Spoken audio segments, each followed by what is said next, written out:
খাসির মাংস রান্না করছি। খাসির মাংসটা আগে ভালো করে ধুইতে হবে। খাসির মাংসটা অনেকবার ধুইতে হয়, 5-6বার করে ভালো করে মাছ ধোয়ার মতন ভালো করে ধুয়ে নিয়ে পরে গরম পানি ফুটাইতে হয়। ফুটাই তার মধ্যে মাংস দিয়ে আরেকটা ফুটান দিয়ে তারপর সেই পানিটা সম্পূর্ণ ফেলাই দিতে হয়। দিয়ে তারপর খাসির মাংস রান্না করবেন। খাসির মাংস একদম গন্ধ করবে না। তেলে পরে সব মশলা ভুনে তারপরে দিয়ে দিবেন। দিয়ে এইভাবে ভুনতে থাকবেন। ভুনে গরম পানি দিয়ে দিবেন। নামানোর আগে গরম মশলা দিবেন। আর হলো খাসির মাংসটা জয়ফল জয়ত্রী দিতে হয়। জয়ফল জয়ত্রী দিলে আর খাসির মাংসটা আর গন্ধ করে না।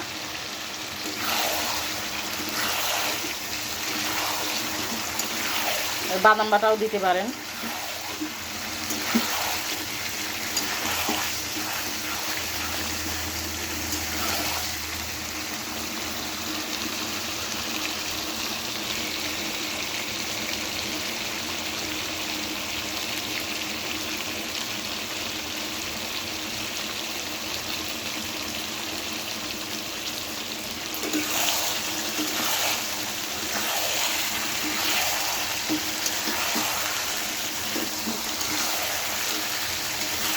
পানি দিয়ে পানি ফেলাই দিলে পারে আপনার খাসির মাংসের কোনো গন্ধই করবে না।